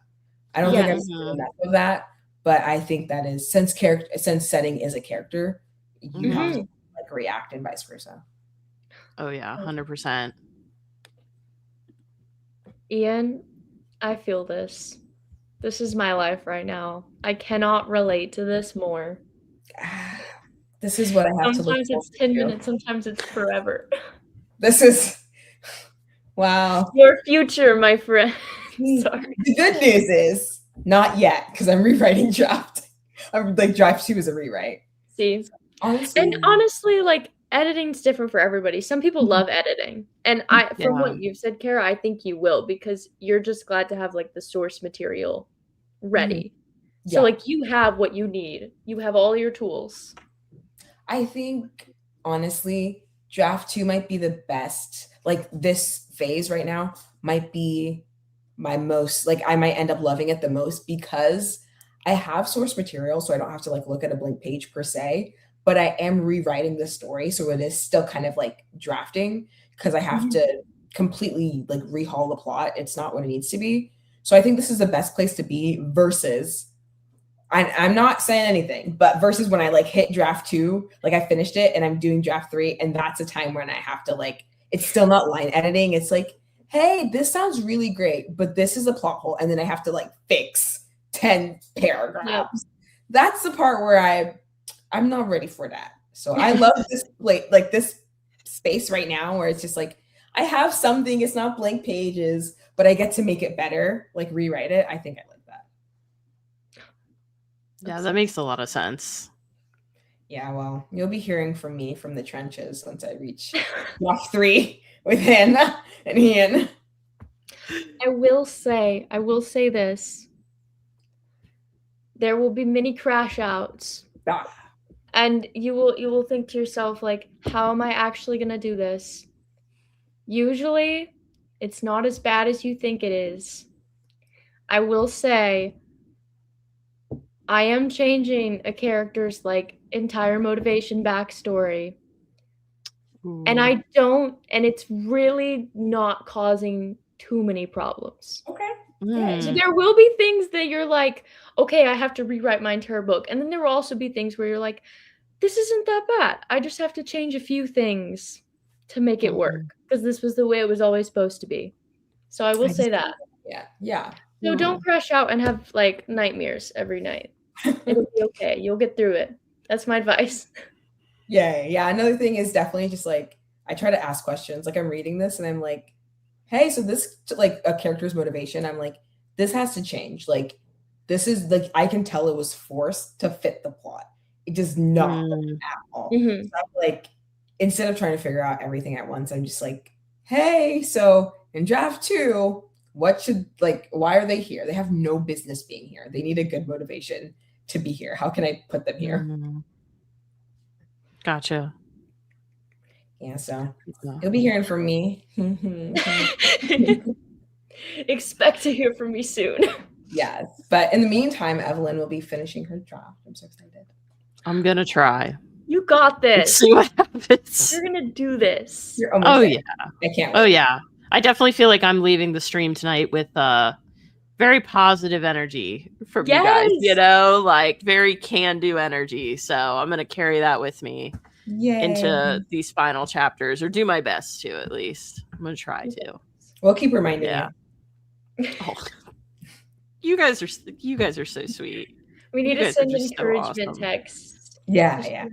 It's like how Taylor like texts you guys like, are you alive? Oh my gosh. Are you okay? I'll be sending like, hey, you can do it. Oh, it's so sweet. Yeah. Any last words, my friends? I'm all worded out. Sorry, I just love the silence was so telling. We're all like, you can find our books. I feel that. I wanted to wait long enough in case there was a laugh. Oh, I'm glad. Okay, well, we will go ahead and wrap up. In case you don't know me, my name is Hannah. You're on my channel. If you want to like the video and subscribe, that'd be great. You better like and subscribe. You better like, subscribe, and comment. Better be nice to Hannah. Even better if you go to Evelyn and Kara's channels and like and subscribe, because they have excellent content. Evelyn does a lot of streams. Yes. Like all week. So if you want even more of this content, head over there. It'll be absolutely amazing. Also, Kara does writing vlogs, and like I think you have like some fun videos about creativity stuff too. So very fun content over there. I guess I just did the promo for you guys, but tell them where to find you, I guess. You can find me at Evelyn Writes on YouTube. That's pretty much it, really. I mean, I post to Insta every once in a while, but let's be real. Like, YouTube's really where it's at. So, and at Twitch. Evelyn Writes. Mm-hmm. Yeah, and Twitch. I forgot about that. Oh, yeah, and Twitch. Yeah, you can find me on YouTube, Kara on Paper, and then also on Instagram. I've been trying to be a little bit more active on there. We'll see what happens. And it's absolutely great. All the posts are amazing. Thanks. And then also don't forget about Charlie. Yes. Okay. If you got, I'll do Charlie promo. If you guys have not seen Charlie Rewrite's channel, please go check it out. She has so many excellent videos documenting her writing journey. It's absolutely incredible. The quality of her videos, amazing. Truly an underrated author tuber, and she has an amazing project, Project Reaper. It is so cool, and she is making so much progress in that. So we're sad that she couldn't make it, but one day it'll happen again. We'll get all the besties gathered up, and we'll make it happen. But yeah, and Hannah has plans for that day. I do. You won't want to miss it. We are excited. So at Charlie Writes, at Evelyn, is it Evelyn Black? Is that yours? I changed it recently to Evelyn Writes because I was like, I need to be more fresh. Because before it was like Evelyn, I don't know, it was like Evelyn Black 394 or something. It was like something really random. So we lost the 394. I don't know. It was like one of those things I had to put a number, and yeah, that's you. The OGs will know. Yes. Always remember. Yes, that's the spirit. And Kara on paper. And thank you guys. I see all your comments. I definitely agree. Yes. And we're so glad that everyone was able to join. Shout out to you guys. Y'all are the real ones. But we're going to go ahead and end the stream here if I can find my mouse. But yeah, bye everybody.